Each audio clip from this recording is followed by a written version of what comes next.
s'adresse aux aidants parce qu'on est encore et toujours aidant, même si son proche vit en établissement. L'atelier des familles a 3 objectifs. Permettre à l'aidant de mieux comprendre les pathologies qui sont portées par le proche qui vit en établissement. Mieux comprendre comment fonctionne l'établissement. À ce titre-là, de pouvoir lever un certain nombre d'incompréhensions ou de malentendus. Travailler à une meilleure collaboration entre l'aidant et les professionnels de l'établissement. L'atelier des familles est un atelier qui est composé de 6 séances et on constitue à chaque fois des groupes de 8 personnes maximum pour que les participants puissent avoir réellement le temps d'échanger et de travailler sur un certain nombre de questions. Cet atelier est à chaque fois co-animé par un salarié de l'établissement qui connaît le fonctionnement de l'établissement et une responsable de projet de la mutualité française Rhône-Alpes qui vient co-animer l'atelier en plus de porter le programme sur l'ensemble de la région. La première séance accompagner l'entrée dans l'établissement ou la maladie de son proche. Cette séance-là favorise l'échange sur les difficultés, les craintes et les attentes autour de l'entrée du proche dans la résidence ou dans la maladie. Un photolangage est le support utilisé pour inciter les personnes à s'exprimer sur les changements occasionnés par la maladie ou par l'entrée dans l'établissement. Faire rentrer son parent dans un établissement comme celui-ci, même si on sait qu'il sera bien, c'est un peu une douleur quand même quelque part, hein. On se sent coupable et donc l'atelier permet d'analyser tout ça, de minimiser un petit peu psychologiquement toutes ces choses-là et puis surtout de se rencontrer, de partager ensemble les expériences, les inquiétudes, de poser des questions et d'analyser vraiment les situations. La deuxième et la troisième séance ont un objectif commun. Ils visent à comprendre le fonctionnement de l'établissement. Ces 2 séances, elles permettent de clarifier les rôles et les missions des professionnels.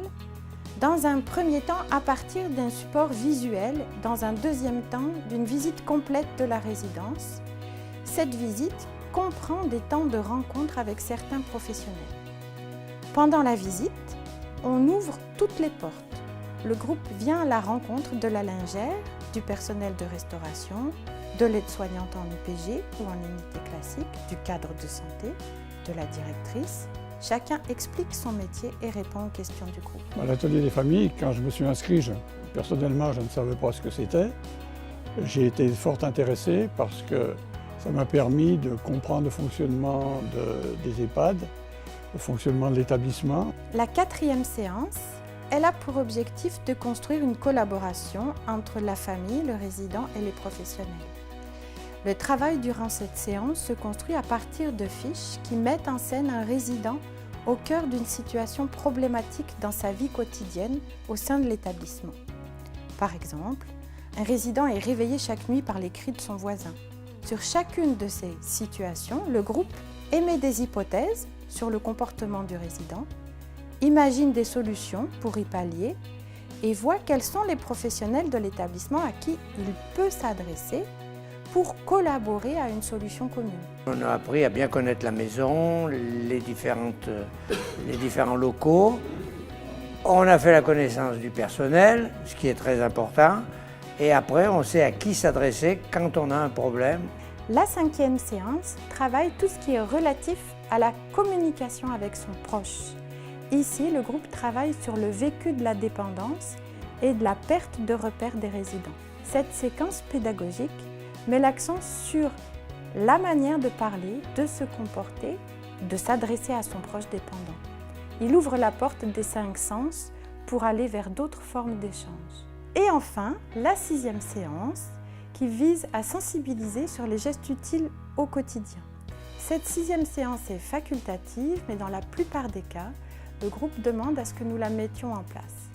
Nous invitons alors un professionnel expérimenté, un kiné, une ergothérapeute, une aide-soignante, pour nous montrer ces gestes que le groupe du coup peut reproduire s'il le souhaite auprès de son proche. Se lever ou s'asseoir d'une chaise, rentrer ou sortir d'un véhicule. Une famille qui a participé à l'atelier des familles, elle a une parfaite connaissance de l'institution. Par exemple, il y a la visite de la lingerie.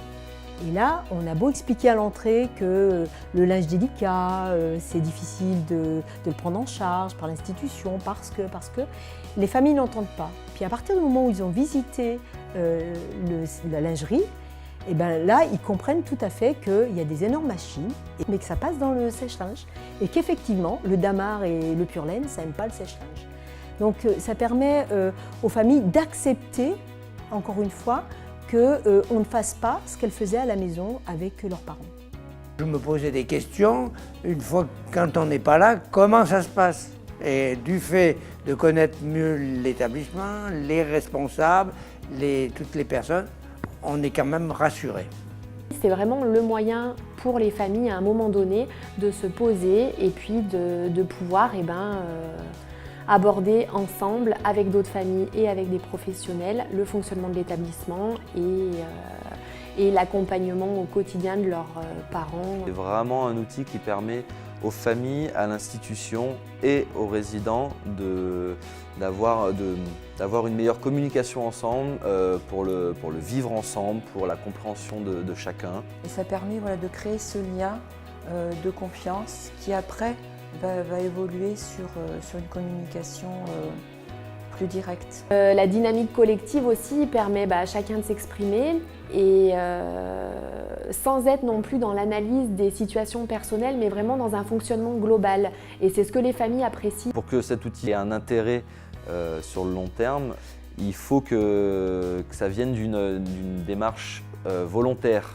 Les retours à la suite des ateliers des familles sont positifs. Bien souvent, les familles nous disent « mais c'est déjà fini ». On aurait bien aimé poursuivre ces séances parce qu'en fait, ça crée du lien aussi entre elles et finalement, elles se rendent compte qu'elles ne sont pas toutes seules à vivre les situations qu'elles rencontrent avec leurs parents. Donc ça crée une certaine solidarité entre elles. Il faut le faire, ça vous aide. Déjà, d'une, ça aide à se déculpabiliser. Parce que ça, la culpabilité, quand on laisse son parent dans un établissement comme ça, c'est difficile. L'atelier des familles, ça permet de, par rapport à des situations que nous, on peut vivre, c'est-à-dire les familles des résidents, de pouvoir un petit peu confronter nos expériences, d'avoir un petit peu les clés pour mieux analyser, mieux affronter certains comportements et puis surtout d'échanger. Je trouve qu'un des points les plus positifs, c'est d'avoir rencontré d'autres familles. Ce qui fait du bien, c'est de rencontrer des autres personnes qui ont les mêmes problématiques que nous en fait. On a l'impression d'être seul. Et puis finalement, quand on est dans cet atelier-là, on se rend compte qu'on a les mêmes questionnements, on a les mêmes soucis et en fait, ça fait beaucoup de bien de pouvoir les partager avec d'autres.